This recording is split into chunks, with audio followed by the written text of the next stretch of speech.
오늘 나누실 말씀은 시편 67편 1절에서 7절까지의 말씀입니다. 오늘 나누실 말씀은 시편 67편 1절에서 7절까지의 말씀입니다. 하나님은 우리에게 은혜를 베푸사 복을 주시고 그의 얼굴빛을 우리에게 비추사 주의 도를 땅 위에 주의 구원을 모든 나라에게 알리소서. 하나님이여 민족들이 주를 찬송하게 하시며 모든 민족들이 주를 찬송하게 하소서. 온 백성은 기쁘고 즐겁게 노래할지니 주는 민족들을 공평히 심판하시며 땅 위의 나라들을 다스리실 것임이니이다. 하나님이여 민족들이 주를 찬송하게 하시며 모든 민족으로 주를 찬송하게 하소서.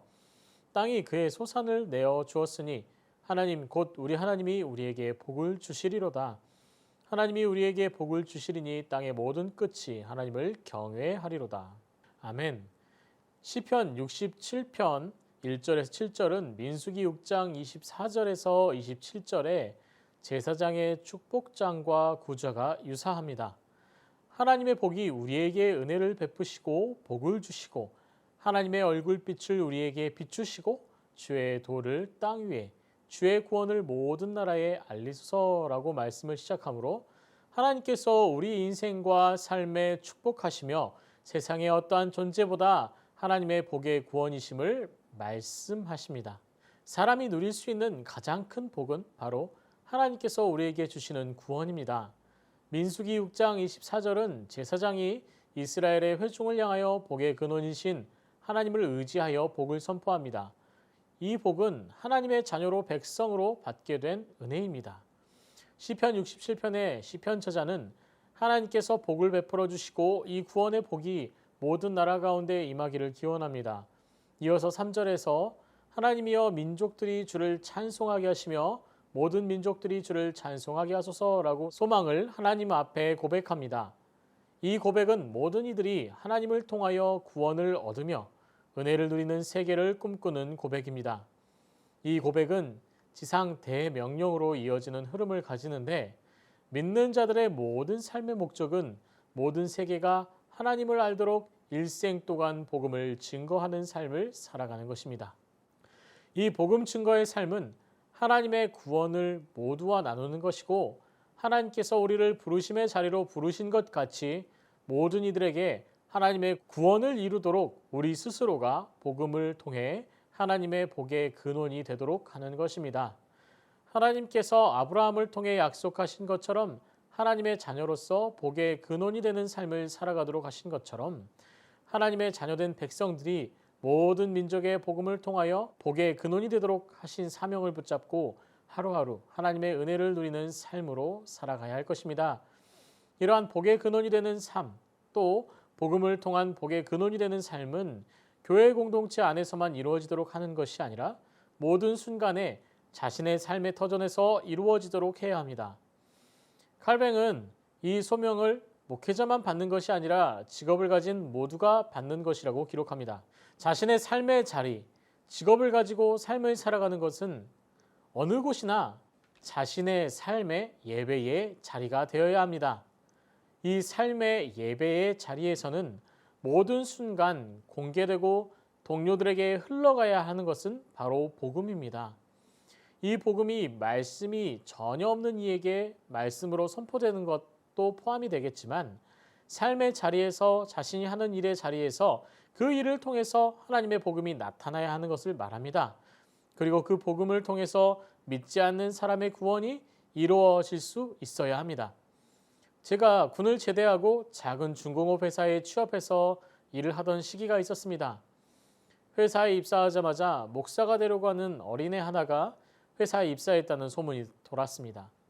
제가 일하는 곳으로 쇳가루를 뒤집어 쓰고서 일을 하던 몇 사람이 찾아와서 농담처럼 너 목사 될 거냐? 라고 물어보고 우리 사장 좀 어떻게 해달라고 농담조로 말을 하는 것이었습니다.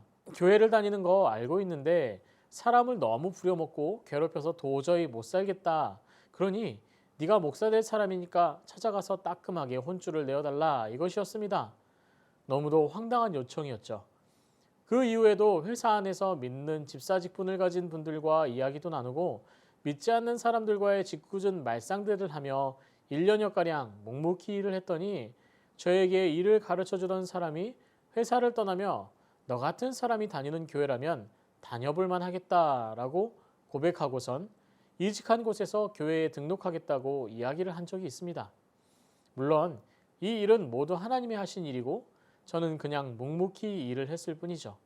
일의 자리가 곧 복음의 증거의 자리가 된 것입니다.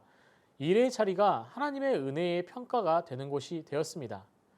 시편의 저자처럼 온 열방이 하나님을 찬양하며 환희의 순간을 누릴 수 있도록 하기 위해서는 우리는 믿는 사람들이 더욱 하나님의 은혜 가운데 자신의 자리에 삶의 터전에서 묵묵하게 일하고 묵묵하게 예수 그리스도의 향기를 풍겨야 할 것입니다. 그렇게 우직하게 일하면 하나님은 그 우직함을 통해 복음을 전하고 우직하게 전도할 수 있도록 하십니다. 복음은 우리의 모든 삶의 예배를 통해 전해져야 합니다. 아이에게도 청년에게도 노인에게도 하나님께서 우리에게 명령하신 것처럼 너는 복의 근원이 될지라 말씀하신 것처럼 우리 새순교회 사랑하는 성도님들은 직장에서 삶의 터전에서 우리 성도님들이 서 있는 그 자리에서 복의 근원이요 복의 전파자 구원의 전달자가 되시기를 소망합니다. 삶을 통해 하나님을 찬양하고 그 찬양의 소리가 우리의 일터와 삶의 터전과 가정과 만나는 모든 사람들의 삶 가운데 울려 퍼지기를 소망하며 하나님의 주권이 하나님이 주신 성도의 삶을 살아가는 새로운 새순의 성도님 되시기를 소망합니다. 말씀을 붙잡고 기도합니다. 삶의 터전에서 복의 근원이 되는 성도로 살게 하옵소서. 삶에 예수 그리스도의 향기가 충만하게 하시고 주변을 변화시키는 능력 있는 그리스도인이 되게 하옵소서.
아멘.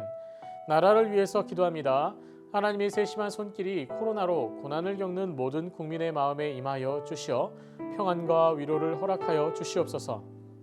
코로나 4차 대유행을 잠잠케 하여 주시고 속히 코로나의 위력을 벗어나도록 하옵소서.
아멘. 교회를 위해 기도합니다.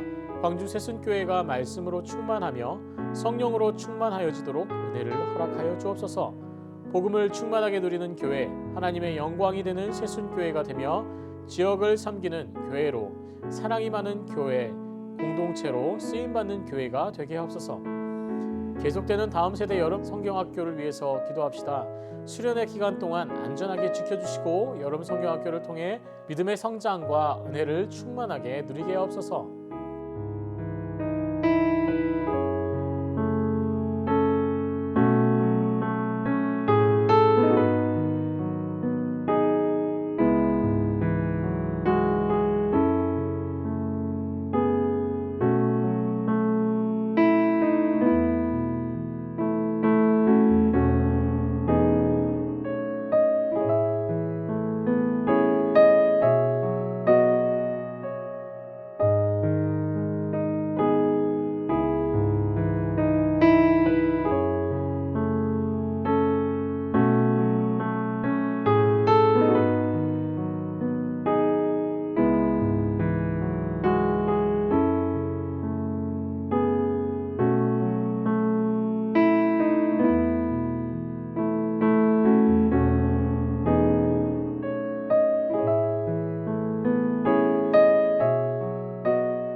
선교사와 하늘을 위해서 기도합니다. 월요일은 조학현 정승호 선교사님을 위해서 기도합니다.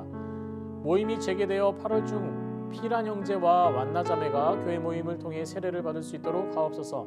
백혈구 감소증으로 입원 치료를 받고 있는 스레아노 자매가 온전히 회복될 수 있도록 하옵소서.